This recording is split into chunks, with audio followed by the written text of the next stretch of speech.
చూడు మాటలు చూసాను మేము చేయాలి. ఇప్పుడు ఈ నుంచి మేమందరం కదిలి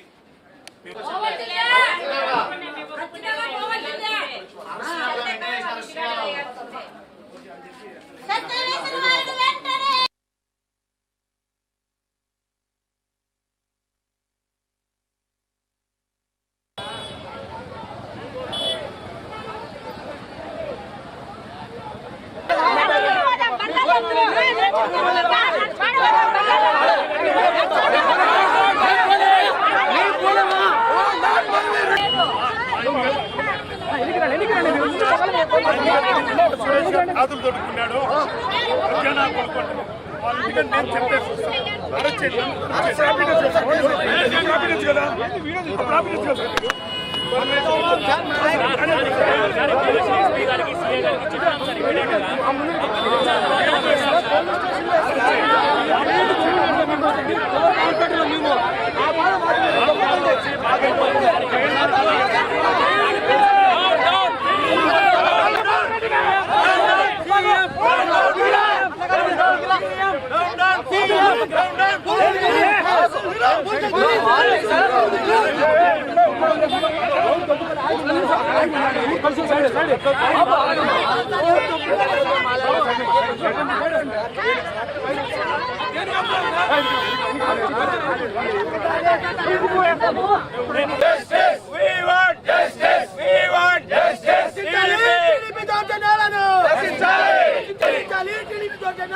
కడప శాసనసభ్యురాలు మాధవిరెడ్డి చెత్త మేయర్ ఇంట్లో వేయండి,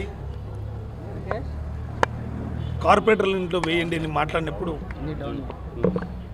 2 రోజులు ఆమె శనివారం మాట్లాడితే ఆది లేదు సార్ ఆమె మాట్లాడింది 2 రోజుల తర్వాత ఒకరోజు సండే కావడంతో పెట్టగా మళ్ళీ మండే కృష్ణాష్టమి రోజు మేము ప్రెస్ మీట్ పెట్టడం జరిగింది. నిజంగా ఈ రాష్ట్రంలో ప్రభుత్వం ఉందా, నియంత పరిపాలన జరుగుతుందా, ఇక్కడ గూండారాజ్యం జరుగుతుందా, హత్యా రాజకీయాలు జరుగుతున్నాయా, ఒక్కొక్కరి మీరు అందరూ ఆలోచన చేయాలి. మీరు మాకు ఇన్ని మీడియా ద్వారా చూస్తున్నారు, కానీ రాష్ట్రంలో జరిగే పరిస్థితులు కూడా ఒక్కొక్కరి మీ మీడియా ద్వారా ప్రజలకు తెలియాల్సిన అవసరం ఎంతో ఉంది. ఉదాహరణ మన కడప నగరం చూద్దాం. హిందూ, ముస్లిం, క్రైస్తవులు అందరం అన్నదమ్ముల్లాగా మెలుగుతున్నాం. ఏ పండగలైనా అందరం కలిసి చేసుకుంటున్నాం. ఎక్కడ కానీ పొరపచ్చలు లేవు. 30 ఏళ్ళు నా రాజకీయం, ఎంతోమంది ఎమ్మెల్యేలు చూసాం. నేను 20 ఏళ్ళుగా జిల్లా అధ్యక్షుడిని, మేయర్గా 10 ఏళ్ళు, 5 ఏళ్ళు సర్పంచ్గా. ఇంతవరకు కడప నగరంలో ఎటువంటి పొరపచ్చలు లేకుండా అందరం కలిసిమెలిసి తిరిగే వ్యక్తులం. పార్టీలకు అతీతంగా, కులాలకు అతీతంగా, మతాలకు అతీతంగా అన్ని పార్టీల సిపిఐ, సిపిఎం, టీడీపీ, బీజేపీ అందరం కలిసిమెలిసి తిరుగుతూ ఎంతో అన్యోన్యంగా ఉండేవాళ్ళం. ఈరోజు ఒక మహమ్మారి ఎమ్మెల్యేగా అయ్యి కడపలో ఈ 3 నెలల్లో ఎంత అరాచకాలు చేస్తుందో మీరు ఒకసారి గమనించాల్సిందిగా ప్రజలను కూడా చెప్తున్నా. ప్రజలకి మీ ద్వారా చేరవేయాలని అడుగుతున్నా. ఈరోజు మా ఇంటి ముందర తెలుగుదేశం కార్యకర్తలతో చెత్త వేయించడం అనేది మీరందరూ చూస్తున్నారు. అంటే ప్రజలు వేసినారు, అప్పుడు ఆమె యూట్యూబ్ ద్వారా ఆమె ఛానల్ ద్వారా వక్రీకరించి ప్రజలు వాళ్ళ ఇంటి ముందర మేయర్ ఇంటి ముందర చెత్త వేసినారని చెప్తున్నారు. అంటే ఆమె మీడియా మేము కూడా కేర్ చేయడం లేదమ్మా. ఆమె సొంత మీడియా ఒకటి పెట్టుకొని మీరు పనిచేసే చేయండి, నా గురించి మీరు రాయండి, రాయకపోయినాడు నా మీడియా ఉందని ఆలోచన చేస్తుంది. అంటే మీ మీడియా మీద కూడా నమ్మకం లేదు ఆమెకి.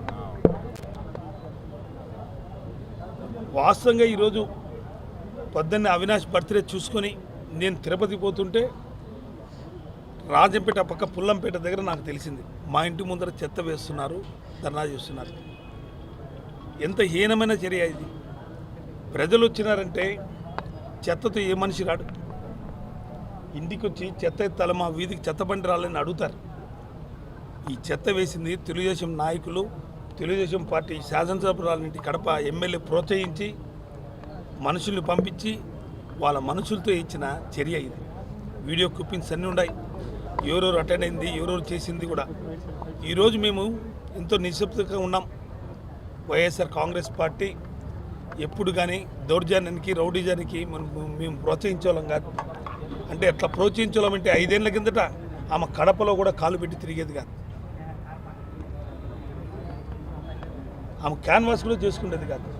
ఏ రోజు కానీ ఆమె గురించి కానీ పార్టీలు కానీ ఎప్పుడు కానీ విమర్శించి కాదు. పార్టీలు ఎవరన్నా వచ్చిపోవచ్చు రావచ్చు అనే డెమోక్రసీ కంట్రీ మనది. ఈరోజు ఆంధ్ర రాష్ట్రంలో 3 నెలలకు తెలుగుదేశం ప్రభుత్వం వచ్చిన తర్వాత ఒక బీహార్ లాగా, ఒక వెస్ట్ బెంగాల్ లాగా ఒక అరాచక పరిపాలన ఈరోజు రాష్ట్రంలో కొనసాగుతుంది. అంటే తెలుగుదేశం పార్టీ ఎమ్మెల్యే శాసనసభ్యులు కడప నగరంలో చెత్త వేయలేదు, మేయర్ ఇంటికాడ చెత్త వేయండి అని ఆమె ఉసి కల్పించి మా ఇంటి ముందు వేసిందంటే ఈ కేసులో ఆమె మొదటి ముద్దాయిగా చేర్చాలన్నది పోలీసులను డిమాండ్ చేస్తున్నా. అంటే నేను ఉత్తరి తెలుగుదేశం పార్టీ నాయకులే కాదు, ఎస్పీ గారిని కానీ సిఐ గారిని కానీ అడిషనల్ ఎస్పీ గారిని కూడా అడుగుతున్నా పోలీసుల్ని. కూతవేటులో మా ఇంటికి ఇక్కడి నుంచి 300 మీటర్లు ఉన్నది. 300 మీటర్లో 70 మంది మనుషులు తెలుగుదేశం నాయకులు పోతుంటే ఎస్బీ ఏం చేస్తుంది, పోలీసులు ఏం చేస్తున్నారు?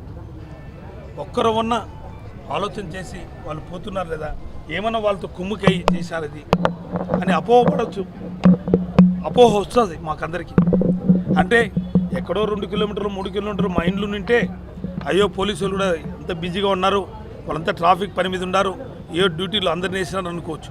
కేవలం కూతవేటులోనే 300 మీటర్లో మా ఇండ్లు ఉంటే, మా ఇంటి ముందర ఇంత అరాచకంగా తిరుగుతుంటే పోలీసులకు తెలియదా అని అడుగుతున్నా. నిజంగా ఈ రాష్ట్రంలో న్యాయాన్ని కాపాడేది లా అండ్ ఆర్డర్. ఫస్ట్ వాళ్ళే కన్ను మూసుకుంటే, ఒక మేయర్గా మొదట నా ఇంటికి ఇంత అరాచకం చేస్తే ఎంతో అనుకునేది. దీని మీద కఠినంగా చర్య తీసుకున్నాం. మేము కూడా ఇప్పుడు అనుకుంటే, మా వైఎస్ఆర్ కాంగ్రెస్ పార్టీ శ్రేణులు మా కార్యకర్తలు మేమందరం అనుకుంటే ఇప్పుడు ఎమ్మెల్యే మాధురి ఇంటికన్నా మేము వేయలేమా? 5 నిమిషాలు పట్టదు. ఇప్పుడే మా మనుషులందరూ వచ్చారు, మేమందరం పోవాలనుకుంటే ఆ ఇంటి ముందర చెత్త వేయాలంటే 5 నిమిషాలు పడతా. మాకు మానవత విలువలు ఉన్నాయి. ఒకరు బుద్ధి లేకుండా పని చేస్తే మేము బుద్ధుండి ఆ పని చేయం. బుద్ధుండే మనుషులు ఎవరు కానీ ఇట్లా చేయరు. పత్రికా ముఖంగా నువ్వు ముందు మాట్లాడి దానికి కౌంటర్ నేను ఇస్తే ఇలాంటి చర్యలు మీరు తీసుకునేది. ఖచ్చితంగా దీని మీద కమిషన్ పోతాను, ఖచ్చితంగా దీని మీద చర్యలు తీసుకోవాలా. నిజంగా పోలీసు వాళ్ళు స్టేషన్ బెయిల్ ఇచ్చినా అని మేము ఒప్పుకోం. ఖచ్చితంగా అట్రాసిటీ కేసు పెట్టి వాళ్ళ మీద నాన్ బెయిలబుల్ కేసు పెట్టాల్సిందిగా నేను డిమాండ్ చేస్తున్నా. మొదటి ముద్దాయి ఇది ప్రోత్సహించిన దానికి ఎమ్మెల్యే మీద కూడా కేసు పెట్టాలని కోరుకుంటున్నాను. Thank you sir.